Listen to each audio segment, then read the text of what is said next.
গেৰুৱা হ'ব ভূপেন বৰা। সদ্য কংগ্ৰেছ ত্যাগী ভূপেন বৰাই গেৰুৱা বসন পৰিধান কৰিব। কিছু সময় পাছতে মুখ্যমন্ত্ৰী ডক্টৰ হিমন্ত বিশ্ব শৰ্মা আহি উপস্থিত হ'ব ভূপেন বৰাৰ গুৱাহাটীৰ ঘোঁৰামাৰীস্থিত বাসগৃহত। কিন্তু আটাইতকৈ লক্ষণীয় বিষয়টো হ'ল গৌৰৱ গগৈক বেয়া পাই বা ৰকিবুল হুছেইনক বেয়া পাই আদৰ্শই সলনি কৰি পেলালে ভূপেন বৰাই। সম্পূৰ্ণ বিপৰীত আদৰ্শত মাত্ৰ কম দিনৰ ব্যৱধানত গুচি গ'ল ভূপেন বৰা। গতিকে ভূপেন বৰাৰ আজি তেওঁ যে বিজেপিত যোগদান কৰিব সেয়া এক প্ৰকাৰ নিশ্চিত হৈছে। ভূপেন বৰাই পত্ৰত কেইবাটাও তেওঁ বিস্ফোৰক অভিযোগ উত্থাপন কৰিছে। ভূপেন বৰাই তেওঁ মান সন্মানৰ কথা কৈছে, আত্মসন্মানৰ কথা কৈছে, স্বাভিমানৰ কথা কৈছে। পত্ৰখনত যি পত্ৰ AICC লৈ তেওঁ প্ৰেৰণ কৰিছিল, মল্লিকাৰ্জুন খাৰ্গেলৈ যিখন পত্ৰ প্ৰেৰণ কৰিছিল, সেই পত্ৰখনত ভূপেন বৰাই গৌৰৱ গগৈৰ পাকিস্তান লিংক বিষয়টো তেওঁ সেইটো প্ৰশ্নবোধক চিন হিচাপে তেওঁ বৰ্ণনা কৰিছে, উত্থাপন কৰিছে। কিন্তু ভূপেন বৰাই যিবোৰ অভিযোগ উত্থাপন কৰি আছিল, এইবাৰ যি অসম প্ৰদেশ কংগ্ৰেছ কমিটি নহয়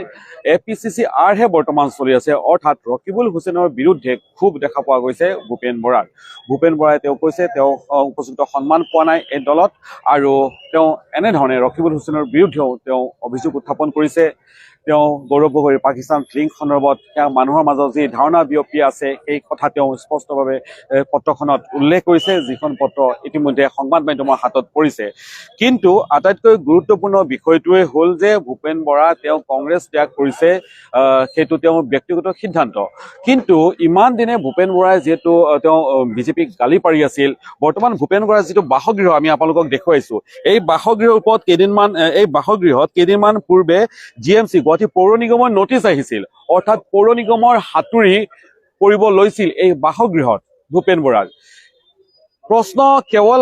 এইখিনিতে মূল প্ৰশ্নটো হ'ল, কেৱল গৌৰৱ গগৈক বেয়া পাই বা ৰকিবুল হুছেইনক বেয়া পায়েই ভূপেন বৰাই এই সিদ্ধান্ত লৈছে নেকি, নে ভূপেন বৰাৰ ওপৰত কিবা হেঁচা আছিল? কাৰণ শেহতীয়াভাৱে আমি দেখা পাইছো ভূপেন বৰাই তেওঁ স্পষ্টভাৱে কৈছে তেওঁৰ সম্পৰ্কীয়, তেওঁৰ আত্মীয় স্বজন, তেওঁলোকৰ ওপৰত হেঁচা গৈছিল। তেওঁৰ পৰিয়ালৰ লোকক ইয়াৰ পৰা লখিমপুৰৰ পৰা বৰাকলৈ স্থানান্তৰিত কৰা হৈছিল, ট্ৰেন্সফাৰ কৰা হৈছিল, বদলীকৰণ কৰা হৈছিল। ভূপেন বৰাই কৈছে যে তেওঁৰ ভাইটিৰ ব্যৱসায় নিঃশেষ কৰি পেলোৱা হৈছিল। ভূপেন বৰাই কৈছে যে তেওঁ এই ঘৰখনৰ ওপৰত GMCৰ চকু পৰিছিল, GMCৰ হাতুৰি কোব পৰিলেহেঁতেন। গতিকে সকলো বিষয় আছে। ভূপেন বৰা যে বিজেপিলৈ যাব সেই কথা বিভিন্ন সময়ত চৰ্চা হৈ আছিল, আৰু অৱশ্যে ভূপেন বৰাই সময়ে সময়ে সেইবোৰ কথা নস্যাৎ কৰি আছিল, আৰু তেওঁৰ বিৰোধীসকলে সেয়া এক অপপ্ৰচাৰ চলোৱা বুলি ভূপেন বৰাই কৈ আছিল। কিন্তু বিৰোধীসকলৰ যি অপপ্ৰচাৰৰ কথা কৈছিল ভূপেন বৰাই, সেই অপপ্ৰচাৰে এতিয়া সত্য প্ৰমাণিত হ'বলৈ গৈছে, অৰ্থাৎ সত্য প্ৰমাণিত হৈছে। ভূপেন বৰাই শেহতীয়াভাৱে যি তথ্য যিখিনি সংবাদ মাধ্যমৰ সন্মুখত যিখিনি কথা কৈছে, ইতিমধ্যে মুখ্যমন্ত্ৰী ডক্টৰ হিমন্ত বিশ্ব শৰ্মা আহি পাবহি। আমি আপোনালোকক প্ৰথমতে কিছু দৃশ্য দেখুৱাই ল'ব খুজিছো, ভূপেন বৰাৰ বাসগৃহৰ কিছু দৃশ্য।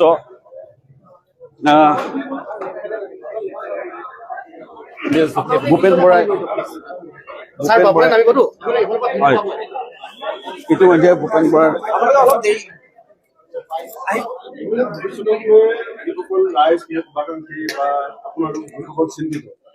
মই তেখেতসকলৰ পৰা আশীৰ্বাদ পোৱাৰ কাৰণেই আজি এটা পৰ্যায়লৈকে আহি পাইছিলোঁ, আৰু আগলৈও তেখেতসকলে নিশ্চয় আশীৰ্বাদ ৰাখিব আৰু মোক শুভেচ্ছা দিব। আৰু মই এটাই ক'ম যে মই ভূপেন বৰা মানুহটো ৰাইজে যিমতে দেখিছিলোঁ, ৰাইজে যিমতে পাইছিল, মানুহটো পৰিৱৰ্তন নহয়, পথটো পৰিৱৰ্তন হ'ব পাৰে কিন্তু মানুহটো পৰিৱৰ্তন নহয়। কি কৈছা? ভূপেন বৰা প্ৰদেশ কংগ্ৰেছৰ প্ৰাক্তন সভাপতি, কংগ্ৰেছ দল ত্যাগী ভূপেন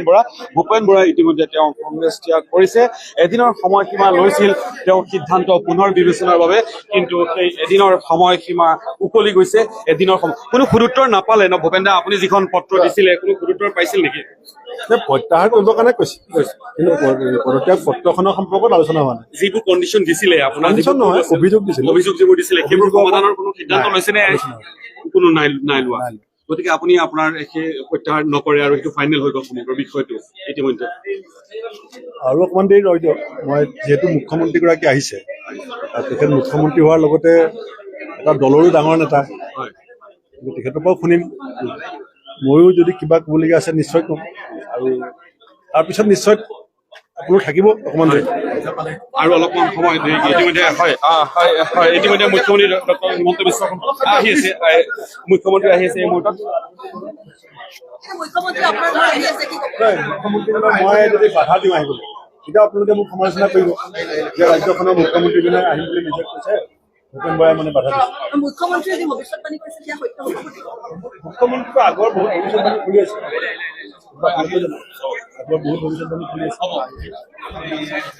এয়া ইতিমধ্যে মুখ্যমন্ত্ৰী ডক্টৰ হিমন্ত বিশ্ব শৰ্মা আহি ইয়াতে উপস্থিত হৈছেহি ভূপেন বৰাৰ বাসগৃহৰ সন্মুখত মুখ্যমন্ত্ৰী ডক্টৰ হিমন্ত বিশ্ব শৰ্মা ইতিমধ্যে উপস্থিত হৈছেহি মুখ্যমন্ত্ৰী ডক্টৰ হিমন্ত বিশ্ব শৰ্মাক দেখা পোৱা গৈছে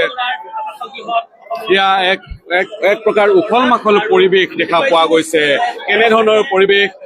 আমি আপোনালোকক দেখুৱাইছো মুখ্যমন্ত্ৰী ডক্টৰ হিমন্ত বিশ্ব শৰ্মা ইতিমধ্যে আহি উপস্থিত হৈছেহি কালিয়ে মুখ্যমন্ত্ৰী ডক্টৰ হিমন্ত বিশ্ব শৰ্মাই কৈছিল যে তেওঁ ভূপেন বৰাৰ বাসগৃহত আহিব মুখ্যমন্ত্ৰী ডক্টৰ হিমন্ত বিশ্ব শৰ্মাই কংগ্ৰেছক চোকা আক্ৰমণ কৰি কৈছিল যে কংগ্ৰেছত কোনো হিন্দু নেতা নাথাকে বুলি তেওঁ কৈছিল মুখ্যমন্ত্ৰী ডক্টৰ হিমন্ত বিশ্ব শৰ্মাই কিন্তু লক্ষণীয় বিষয়টো হ'ল ৰাজনীতিত সকলো সম্ভৱ দুদিন পূৰ্বে ৰাজনীতিত সকলো সম্ভৱ দুদিন পূৰ্বে ভূপেন বৰা আৰু মুখ্যমন্ত্ৰী ডক্টৰ হিমন্ত বিশ্ব শৰ্মাৰ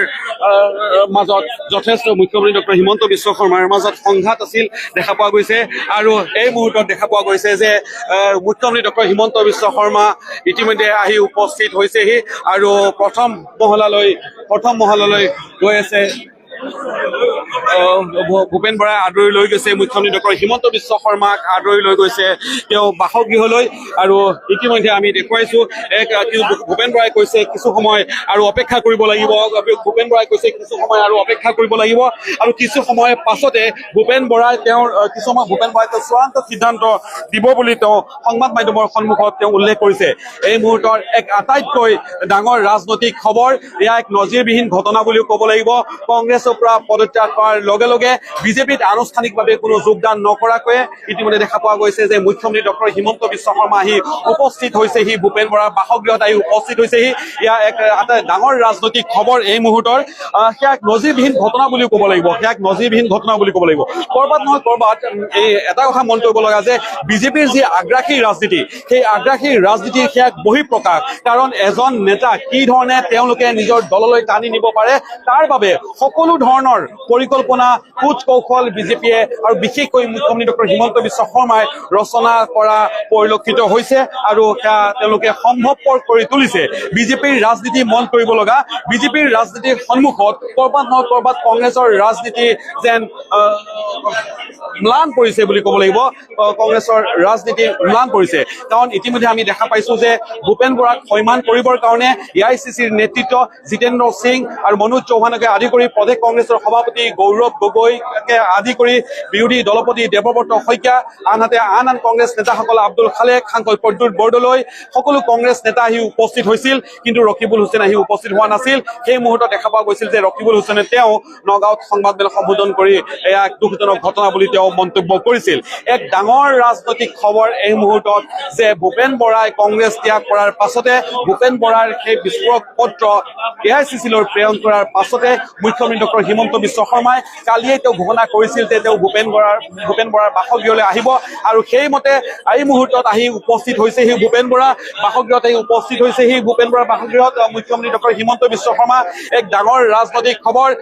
2024 এই বিধানসভা নিৰ্বাচনৰ পূৰ্বে এয়া কংগ্ৰেছৰ বাবে এক মুখ্যম আঘাত হ'ব পাৰে নেকি সেয়া কিন্তু নিশ্চয়কৈ পৰৱৰ্তী সময়ত লক্ষণীয় হ'ব কিন্তু আটাইতকৈ ডাঙৰ ৰাজনৈতিক খবৰ সেইটোৱে কিছুদিন পূৰ্বেই কংগ্ৰেছৰ সভাপতি পদৰ পৰা আঁতৰোৱা ভূপেন বৰাই ইতিমধ্যে তেওঁ কংগ্ৰেছ ত্যাগ কৰিছে তেওঁ ইতিমধ্যে দি ক্ৰছ কাৰেণ্টক জনাইছে যে তেওঁ প্ৰত্যাহাৰ তেওঁ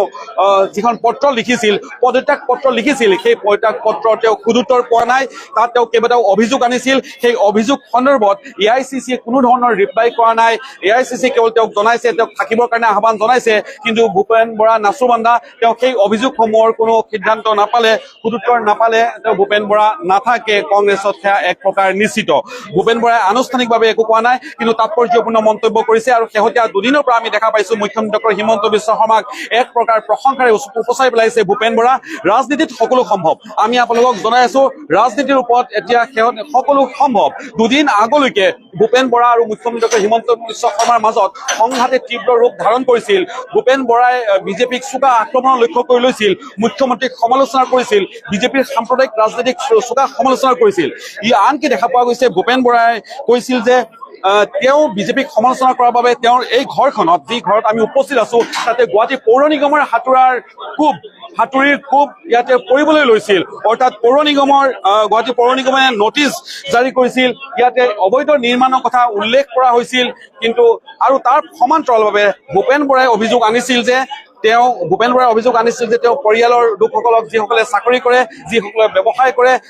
যিসকলে চাকৰি কৰে তেওঁলোকক বদলীকৰণ কৰা হৈছে, ইয়াৰ পৰা বৰাকলৈ পঠিয়াই দিয়া হৈছে, তেওঁ ঘৰৰ ওপৰত হেঁচা প্ৰয়োগ কৰা হৈছিল। লগতে তেওঁৰ ভাইটি এজনে ব্যৱসায় কৰে, সেই ভাইটিজনৰ ব্যৱসায় সম্পূৰ্ণৰূপে বন্ধ কৰি দিয়া হৈছিল বুলি ভূপেন বৰাই অভিযোগ আনিছিল। আৰু এতিয়া সকলো ওলট পালট, সম্পূৰ্ণৰূপে বিপৰীত। ভূপেন বৰাই অভিযোগ কৰিছে যে এতিয়া APCC নহয়, APCCR অৰ্থাৎ ৰকিবুল হুছেইনক কটাক্ষ কৰি ভূপেন বৰাই আৰু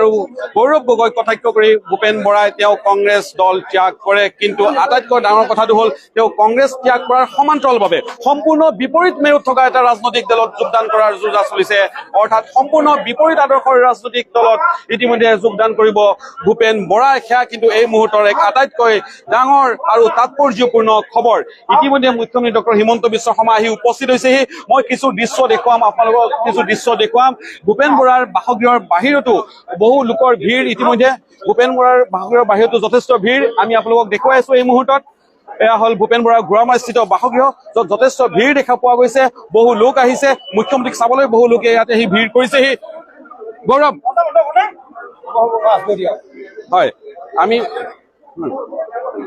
হয় আমি আপোনালোকক দেখুৱাই আছো, এই পৰিৱেশ দেখুৱাই আছো আপোনালোকক। এই মুহূৰ্তত যথেষ্ট ভিৰ হৈছে, ভূপেন বৰা বাসগৃহত যথেষ্ট ভিৰ হৈছে। আমি আপোনালোকক জনাই আছো প্ৰতিটো তথ্য আমি আপোনালোকক জনাই আছো। এই মুহূৰ্তত এয়া হ'ল ভূপেন বৰাৰ বাসগৃহৰ দৃশ্য। সেই সংঘাত কেতিয়াৰ পৰা, কিয় সেই সংঘাত আৰম্ভ হৈছিল, ক'ৰ পৰা APCC বা কংগ্ৰেছৰ আন নেতৃত্বৰ সৈতে ভূপেন বৰাৰ সংঘাত আৰম্ভ হৈছিল, সেই সকলো তথ্য আমি আপোনালোকক দিবৰ কাৰণে চেষ্টা কৰিম। ভূপেন বৰাৰ সংঘাত আৰম্ভ হৈছিল যেতিয়া তেওঁ সভাপতি পদৰ পৰা ভূপেন বৰাক আঁতৰোৱা হৈছিল, তেতিয়াই সেই সংঘাতটো আৰম্ভ হৈছিল। ভূপেন বৰাই সভাপতি পদ ত্যাগ কৰিব বিচৰা নাছিল। 2021 বিধানসভা নিৰ্বাচনৰ পাছত ভূপেন বৰাক সভাপতিৰ দায়িত্ব দিয়া হৈছিল। আৰু ভূপেন বৰাক সভাপতিৰ দায়িত্ব দিয়াৰ পাছত ভূপেন বৰাই তেওঁ কেইবাটাও ডাঙৰ সিদ্ধান্ত লৈছিল। আৰু তাৰে ভিতৰত এটা ডাঙৰ সিদ্ধান্ত আছিল ভূপেন বৰাৰ মতে, সেয়া হ'ল AIUDFৰ সৈতে যি মিত্ৰতা ছেট কৰাৰ সিদ্ধান্ত লৈছিল ভূপেন বৰাই। অৱশ্যে ভূপেন বৰাই লোৱা সেই সিদ্ধান্ত এতিয়াও দেখা পোৱা গৈছে যে সেয়া অটল আছে অৱশ্যে কংগ্ৰেছৰ মাজত। কিন্তু ভূপেন বৰাই এই বিষয়ক লৈও পদে কংগ্ৰেছক যথেষ্ট চোকা সমালোচনা কৰি আছে। আমি আপোনালোকক এই মুহূৰ্তত কিছু দৃশ্য দেখুৱাম। এক ধৰণৰ ৰাজনৈতিক যি বাতাবৰণ, ওলট পালট হৈ যোৱা এক বাতাবৰণ, অসমৰ ৰাজনীতিত এক সলকনিৰ সৃষ্টি হোৱা পৰিলক্ষিত হৈছে। এয়া আমি আপোনালোকক দেখুৱাই আছো। ভূপেন বৰাৰ বাসগৃহৰ পৰা সকলো দৃশ্য আমি আপোনালোকক দেখুৱাই আছো। ভূপেন বৰাৰ ঘৰত মুখ্যমন্ত্ৰী ডক্টৰ হিমন্ত বিশ্ব শৰ্মা আহি উপস্থিত হৈছে। মুখ্যমন্ত্ৰী ডক্টৰ হিমন্ত বিশ্ব শৰ্মাৰ সৈতে এতিয়া কি সিদ্ধান্ত লোৱা হয়, ভূপেন বৰাই কি সিদ্ধান্ত লয়, সেয়া কিন্তু আৰু কিছু সময় পাছতে সেয়া কিন্তু আমি আপোনালোকক জনাব পাৰিম আনুষ্ঠানিকতা। কিন্তু এই মুহূৰ্তলৈ সেয়া চূড়ান্ত হৈ গ'ল, বিজেপিলৈ যোৱাৰ কথা চূড়ান্ত হৈ গ'ল। ভূপেন বৰাই আনুষ্ঠানিকভাৱে নকলেও তেওঁ আকাৰে ইংগিতে সেয়া তেওঁ কৈ পেলাইছে যে তেওঁ বিজেপিলৈ যাব। তেওঁক ৰাজ্যিক দলৰ সভাপতি অখিল গগৈয়েও আমন্ত্ৰণ কৰিছিল যে ৰাজ্যিক দললৈ আহিলে আনকি তেওঁ সভাপতিৰ পদ দিবলৈও সাজু আছে। ভূপেন বৰাৰ এই দল ত্যাগে কংগ্ৰেছক কিবা ক্ষতি কৰিব নে নাই, সেয়া কিন্তু নিশ্চয়কৈ পৰৱৰ্তী সময়ত লক্ষণীয় হ'ব। কিন্তু ভূপেন বৰাৰ কংগ্ৰেছ ত্যাগক লৈ ৰাজ্যজুৰি এক ব্যাপক চৰ্চা আৰম্ভ হৈছে। ৰাজনৈতিক মহলত যথেষ্ট খলকনিৰ সৃষ্টি হৈছে। এক প্ৰকাৰ অসমৰ ৰাজনীতিত ধুমুহাৰ সৃষ্টি হৈছে বুলি ক'লেও ভুল নহ'ব। আমি আপোনালোকক সকলো তথ্য জনাই থাকিম। দি ক্ৰছ কাৰেণ্টৰ দৰ্শকক আমি সকলো তথ্য জনাবৰ কাৰণে চেষ্টা কৰিম। আৰু ভূপেন বৰাৰ সৈতে সাক্ষাতৰ পাছত মুখ্যমন্ত্ৰী ডক্টৰ হিমন্ত বিশ্ব শৰ্মা তেওঁ নামি আহিব। ইতিমধ্যে সাজু কৰি ৰখা হৈছে। আমি আপোনালোকক জনাম, সংবাদ মাধ্যমক সম্বোধন কৰিব। আমি আপোনালোকৰ প্ৰতিটো দৃশ্য দেখুৱাবৰ কাৰণে চেষ্টা কৰিম। এয়া আপোনালোকে দেখা পাইছে ৰাজ্যৰ প্ৰতিটো সংবাদ গোষ্ঠীৰ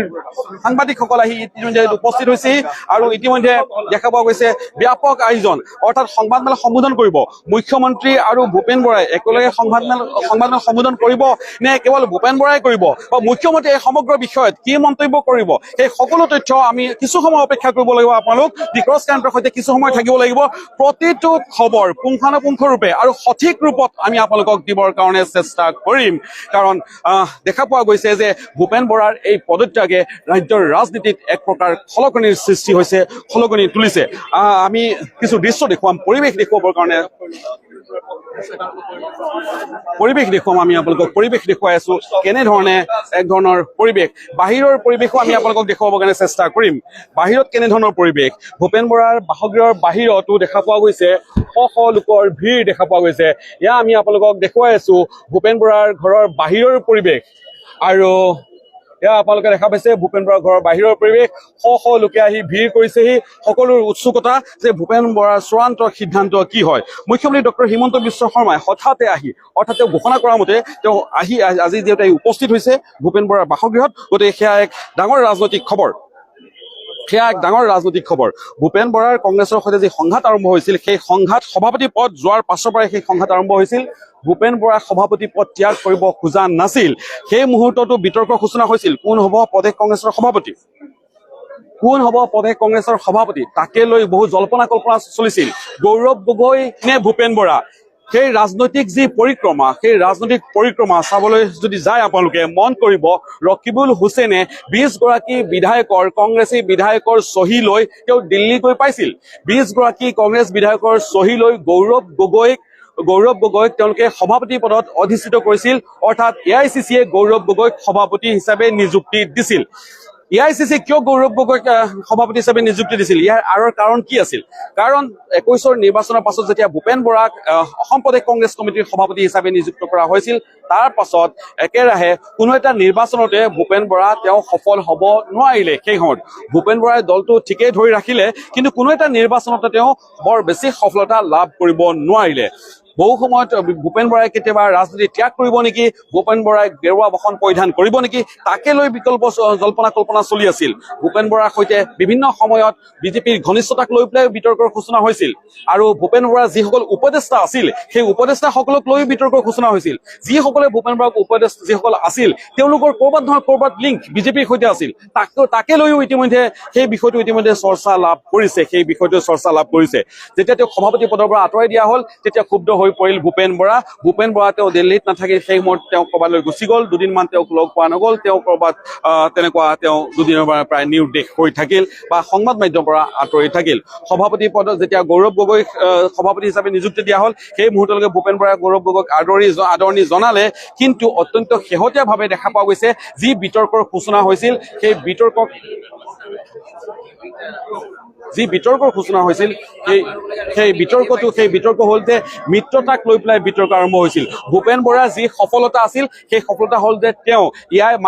AIUDF ৰাজ্যৰ আটাইকেইটা বিৰোধী ৰাজনৈতিক দলক তেওঁ একত্ৰিত কৰিব পাৰিছিল ভূপেন বৰা তেতিয়া খৰ্গস্থ হৈ পৰিছিল যেতিয়া বিহালী নিৰ্বাচনত দেখা পোৱা গৈছিল যে এজন বিজেপিৰ এজন নেতাক আনি কংগ্ৰেছৰ টিকট দি দিয়া হৈছিল বিহাৰী উপ নিৰ্বাচনত তেতিয়া বেছি ক্ষুব্ধ হৈ পৰিছিল ভূপেন বৰাই তাৰ পাছত বিৰোধী ঐক্য তেওঁ এক প্ৰকাৰ ভংগ কৰিছিল বিৰোধীসকলক যি 5খন বিধানসভা আসনত উপ নিৰ্বাচন অনুষ্ঠিত হৈছিল কোনো এখন আসনতে বিৰোধীক কোনো এখন আসন দিয়া হোৱা নাছিল আৰু তাৰ বাবে ক্ষুব্ধ হৈ পৰিছিল ভূপেন বৰা বিৰোধী ঐক্য এক প্ৰকাৰ তেওঁ ভংগ কৰিছিল যি বিৰোধী ঐক্য আজিলৈকে সম্পূৰ্ণৰূপে হৈ উঠা নাই ভূপেন বৰাই এটা কথা তেওঁ চেষ্টা কৰিছিল যাতে ৰাজ্যৰ AIUDF আটাইকেইটা বিৰোধী ৰাজনৈতিক দলক একত্ৰিত কৰি আৰু যিসকল ৰাজ্যৰ বুদ্ধিজীৱীসকল আছে যিসকলে বিজেপিৰ আদৰ্শৰ বিপৰীত মেউত অৱস্থান কৰে তেওঁলোকক লগত লৈ ভূপেন বৰাই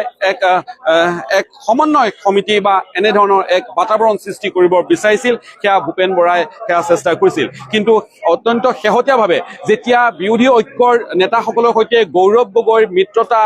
প্ৰসংগত চূড়ান্ত যেতিয়া সিদ্ধান্ত ল'বলৈ সময় গৈ আছে যেতিয়া তেওঁলোকে ল'ব পৰা নাই তেনে এটা সময়ত ভূপেন বৰাক প্ৰথমতে দায়িত্ব দিয়া হৈছিল যে মিত্ৰতাৰ প্ৰসংগত কথা আগবঢ়াবৰ কাৰণে তেওঁক দায়িত্ব দিয়া হৈছিল কিন্তু দেখা পোৱা গৈছিল যে ভূপেন বৰাৰ তাৰে সমান্তৰালভাৱে ভূপেন বৰাৰ সৈতে ৰকিবুল হুছেইনকো লগ দিয়া হৈছিল অৰ্থাৎ ৰকিবুল হুছেইনৰ অবিহনে মিত্ৰতাৰ প্ৰসংগত কোনো কথাই আগবঢ়াব নোৱাৰিব ভূপেন বৰা কিন্তু ভূপেন বৰা আৰু ৰকিবুল হুছেইনৰ মাজত সংঘাত খাই স্পষ্ট আছিল ইমান সংঘাত ইমান দূৰলৈকে গুচি গৈছিল যে ভূপেন বৰা আৰু ৰকিবুল হুছেইনৰ মাজত মাত বোলেই নাছিল গতিকে দুজন মাত বোল নথকা নেতাক লৈ পেলাই বিৰোধী ঐক্যৰ মিত্ৰতা বা আলোচনা কেনেধৰণে সম্ভৱ সেয়া সম্ভৱ হ'লহেঁতেন নে নাই তাকে লৈ প্ৰশ্নবোধক চিহ্ন থিয় দিছিল ভূপেন বৰাই তেওঁ স্পষ্টভাৱে জনাই দিছিল যে ৰকিবুল হুছেইনৰ সৈতে তেওঁ কোনো আলোচনাত নবহে গতিকে সেই গোটেই মিত্ৰতা তেওঁ আগবঢ়াই নিব নোৱাৰে সমান্তৰালভাৱে দেখা পোৱা গৈছিল যে বিগত সময়ছোৱাত বৰ্তমানৰ যি পৰিৱেশ সেই পৰিস্থিতিৰ প্ৰতি লক্ষ্য ৰাখি ভূপেন বৰাই উজনি অসমত ৰকিবুল হুছেইনৰ প্ৰৱেশ বা ৰকিবুল হুছেইনৰ যাত্ৰা